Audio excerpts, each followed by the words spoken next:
Oseo. Oseo. Cherokee greeting. Wave the great feather for the good of it. Ho ho. We're going to start off with a really good thing here, and that's Claudia. Claudia is going to sing for us to introduce my theme of water. She's going to sing the Mohawk water song. Enter Claudia.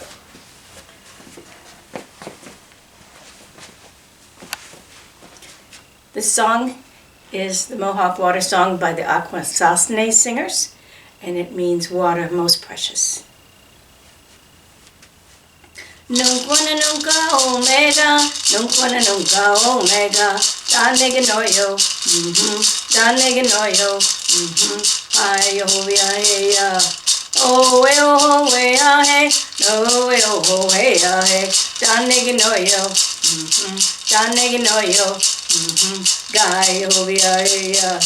Nunkwana nunka omega, nunkwana nunka omega, danega noyo, danega noyo, gayo ya. Oh we hey, oh we hey, danega noyo, danega noyo, gayo ya. Yo hoy.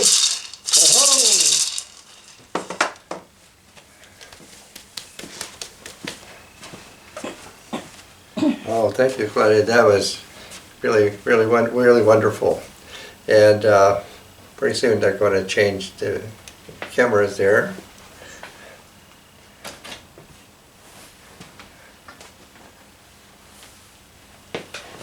Okay. I've been talking about the people that have lived in the Anza Borrego Desert for, we know, at least 8,000 years, according to recent archaeology. And the winter months seems like a good time, a fertile time for this subject, call it like that. And what I'm going on with today, is going to be with Lake Cahuilla. I've been something like a visiting resident out there, Borrego Springs and the Salton Sea, for 40 years or more, and I've integrated it quite a bit with my art, and that I am also of Native American education and inheritance, and so I have also been able to learn in that subject very much and pass it on to other people. So to look at my main piece up here, this is my painting that's featuring Lake Cahuilla and the Cahuilla fish traps. And it's an ancient Lake Cahuilla. Nowadays, in modern time, it's called the Salton Sea. But it still is the same place, and the place of the Lake Cahuilla, interestingly, modernly named for the people of that region, called the Cahuilla or Modoita, the first people. And I think that's really a wonderful thing. The Cahuilla name is Cahuilla. So I also have the Cahuilla name for that there. And to get started with a prayer all like that, if you look at this piece down here, it's another centerpiece. It's a neat little pottery that's featuring a palm tree upholding a blue bowl, which I have water in it, and I'm kind of putting it together as a simile of my painting of the lake with a palm tree upholding that. And I'm going to do a Lakota prayer. You can go ahead and focus on that piece.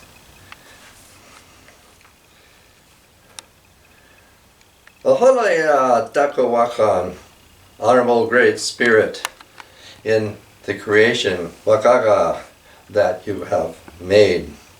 Praying to the water contained in a bucket or pot or big jar.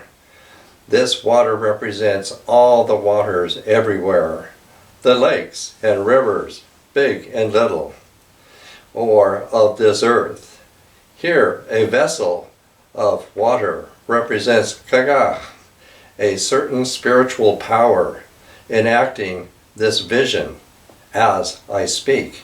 And so, O Halaya, do we pray as we say, through the water to Taco Wakan, Great Spirit, wet us down. Yasbaya. Oh! So, give you a little idea now of the geography or geology of it. If you can look up here at this map.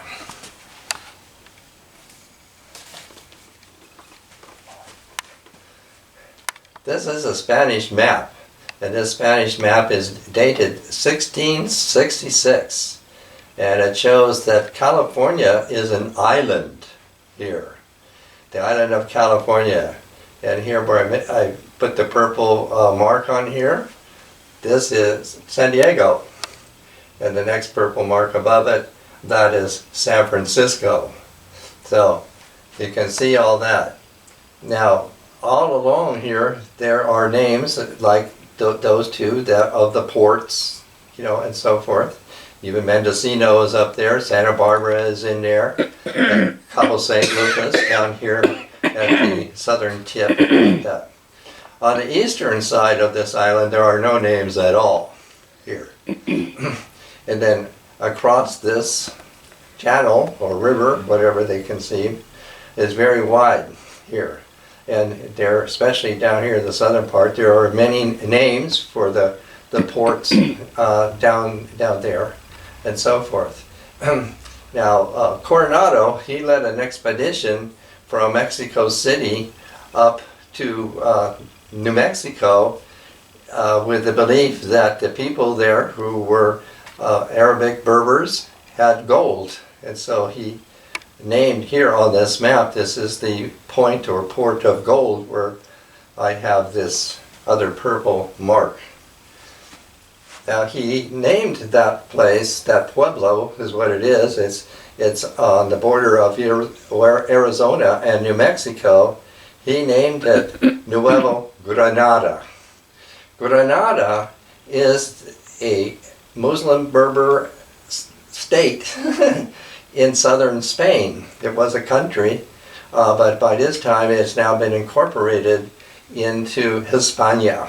And that these people here, they are descendants of Libyan Berbers, and he knows that, or he thinks so. And so he has come up here and he has laid siege to this pueblo to get their gold, basically. But what I'm showing here with that point there, the distance between the eastern part of this California and where this pueblo is, that's, you know, like I said, that's in eastern Arizona. So you can see in the Spanish conception how wide, you know, is this channel between them.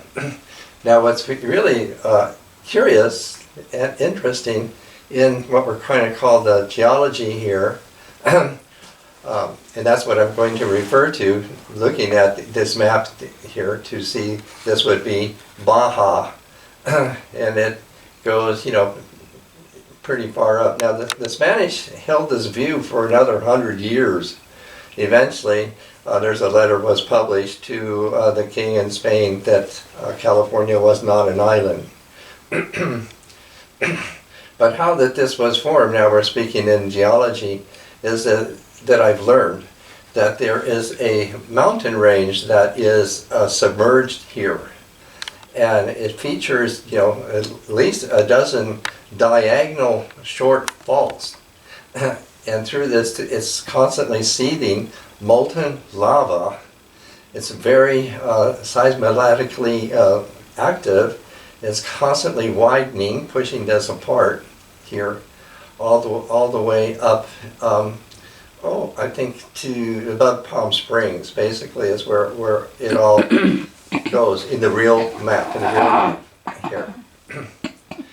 And with that incursion of this is seawater going all the way up here. We can imagine now we are up in Palm Springs at the top of this, like that.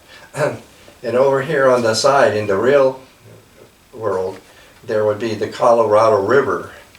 And it comes down, it's cut through the Grand Canyon. All that dirt, sediment, and everything that was washed away from Grand Canyon is all coming down the Colorado River and just depositing itself there at the head of the Gulf of California here. So that's the situation there.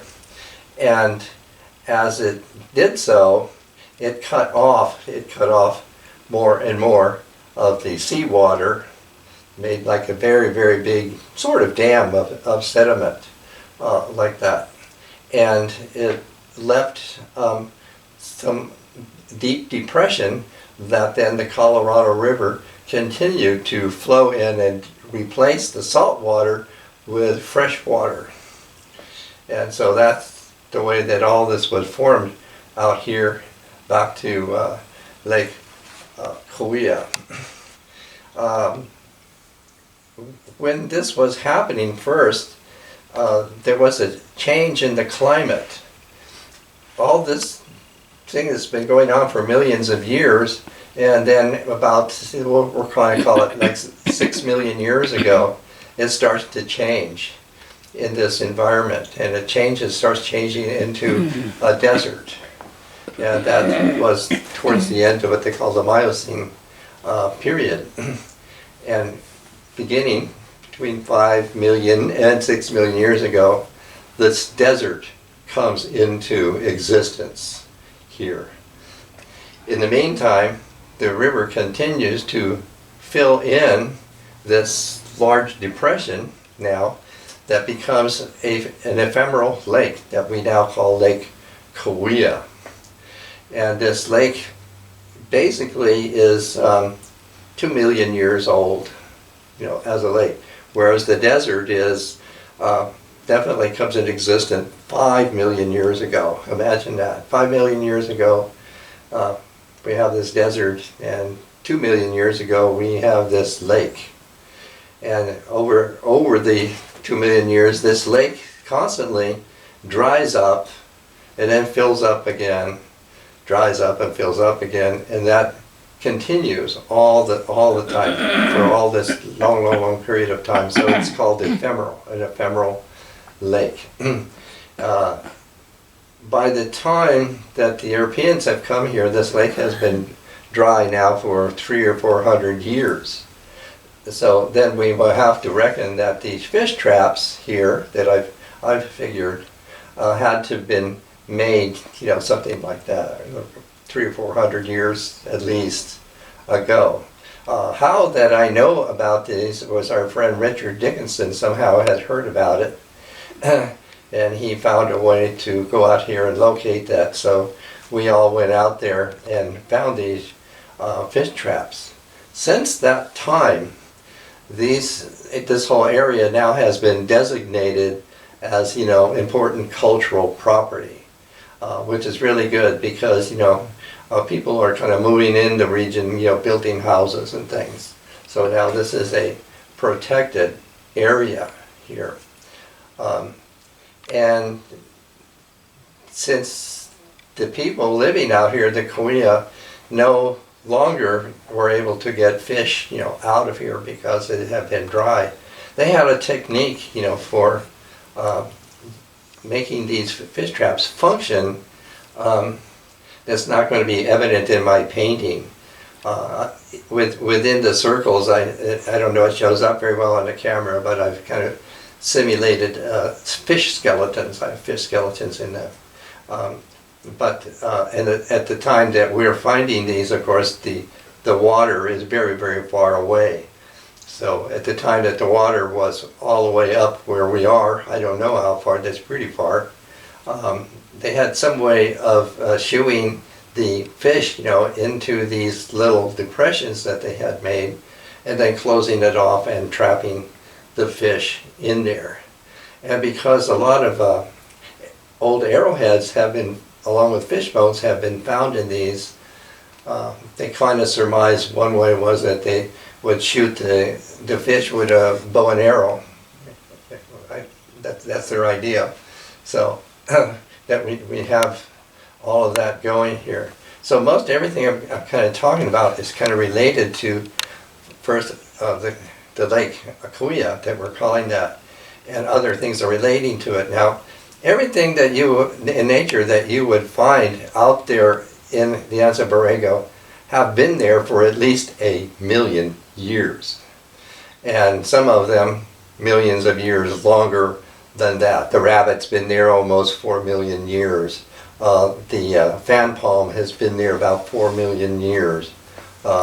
The lizard, all of these have been there, 2 to 3 million years at least here. So they're all pretty old, and they haven't changed much. Now, for people who have been living out here in this desert, at least in the several thousands of years, they've personified the desert, as the old woman of the desert. Their name for desert is Tamwish. Tamwish, it means the desert. So Tamwish, Nawish Yubo, Nawish Yubel means the old woman of the desert.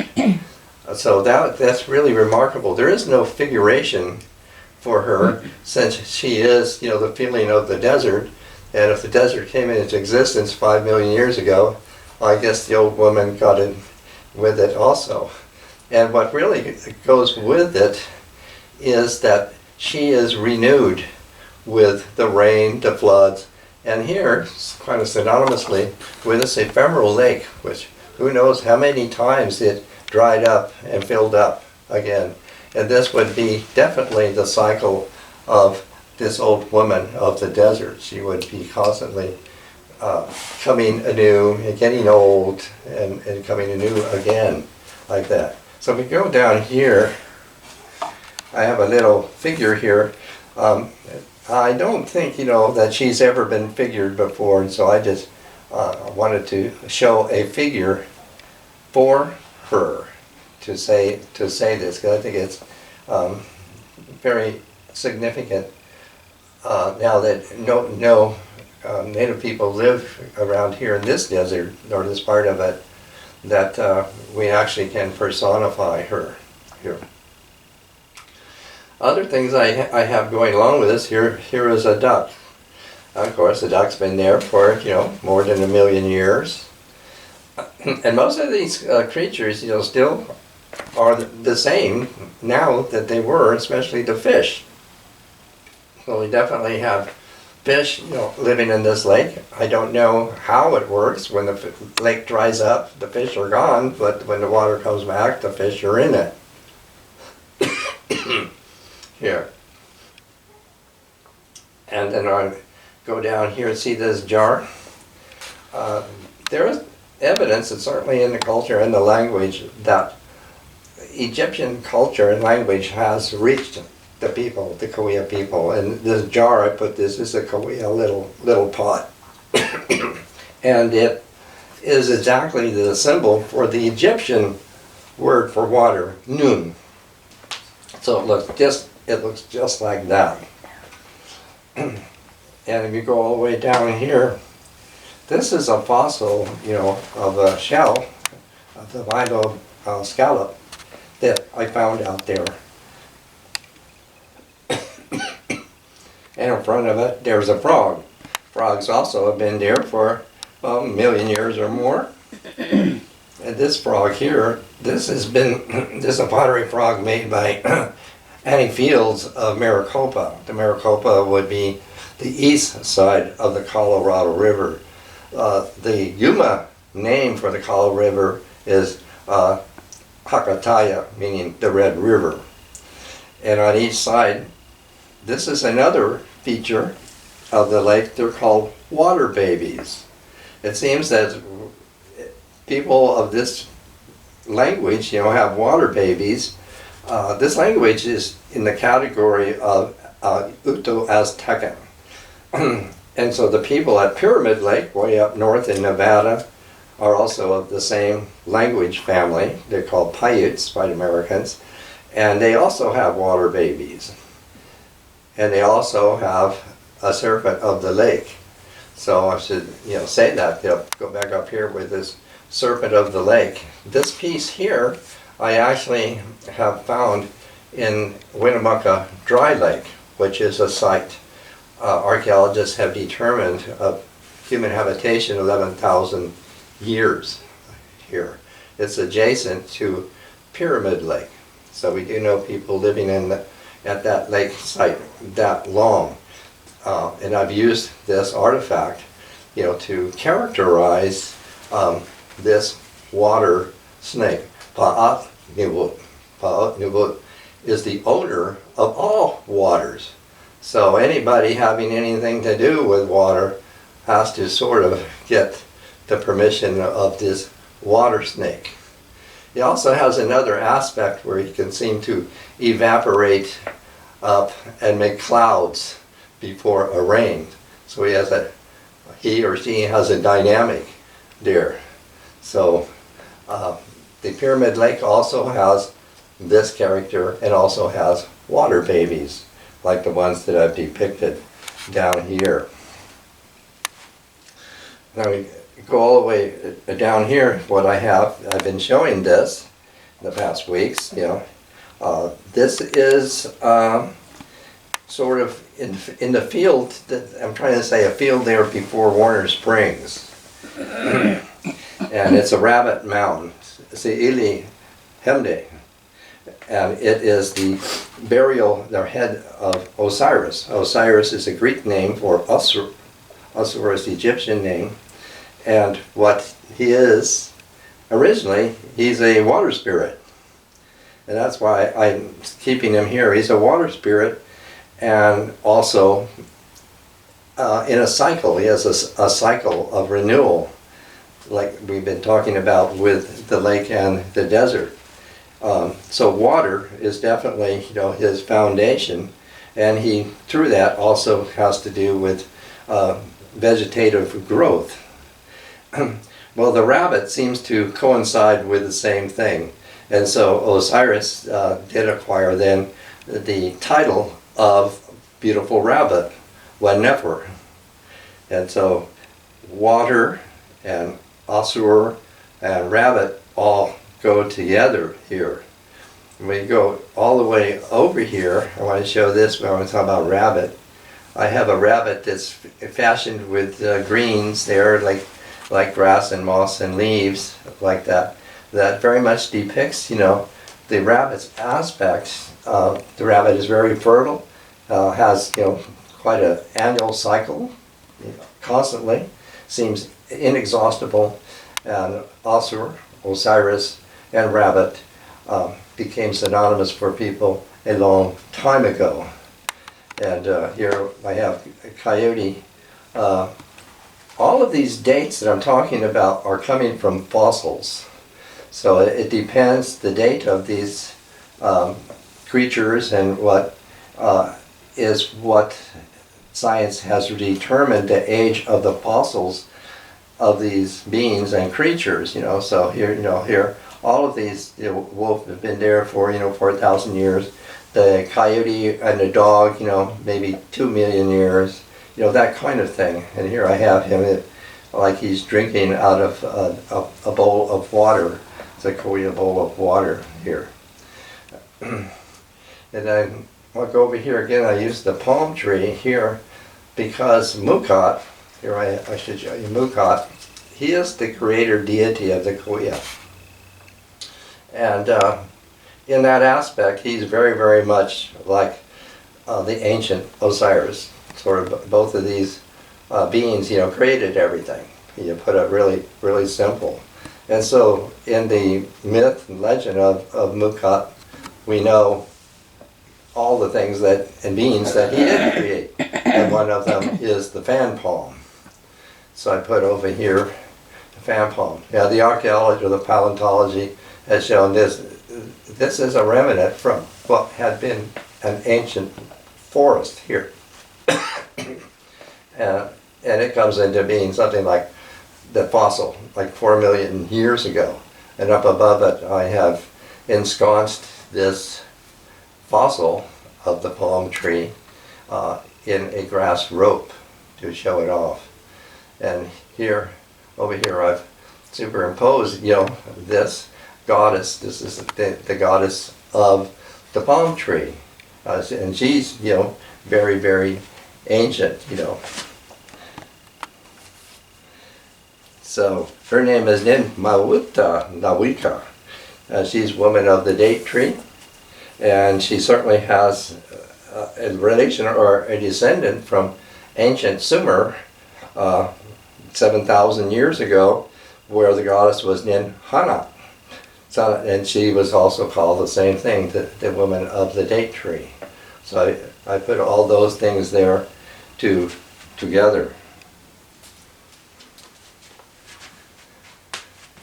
And here, down here, I felt that this, to be included here, because I had described last time, we have the pot. We can even say it's a water pot, but it has, a glazed in red, what is meant to be a flower, which in Egypt is and the rabbit is also and when these are put together in a context, it means, to be of this earth is to live and to exist. That's exactly what it's for here. And then we come right over here to this plant. This is a agave mescal, and it is from Borrego Springs.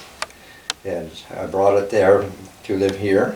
And here I have the little goddess to go with it, and she would be Mexica. In Mexico, Mexica is the goddess of the mezcal agave.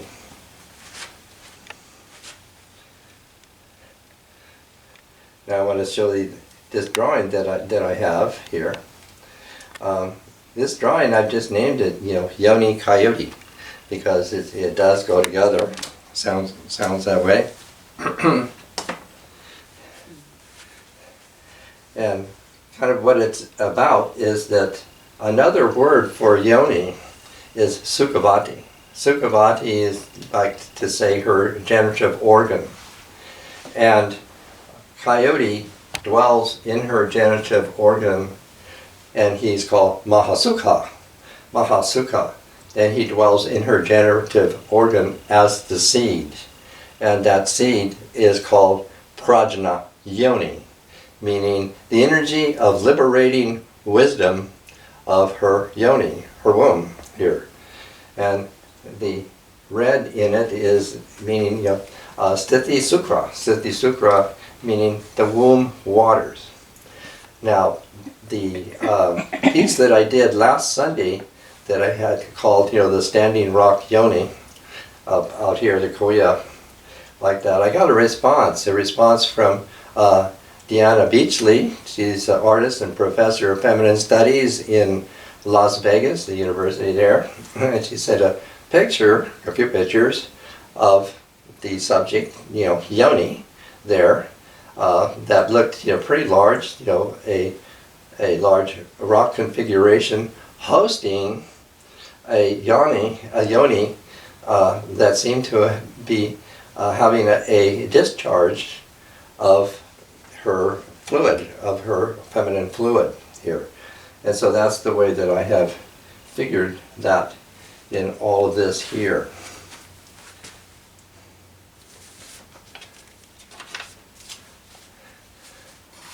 I think that in that I've pretty much, covered everything that I can think of here. Oh, I have a little hawk there. The hawk was also, the hawk and the eagle were also there at least 1 million years ago. So all of this, certainly is still a vital world for everybody and for her. I'm going to kind of finish with this it's Navajo that I translated. In that flowing water, my mind wanders across it. That broad water, my mind wanders across it. Hey, hey, that old age water, that flowing water, my mind wanders across it. Hey, hey, oh, oh. Thank you.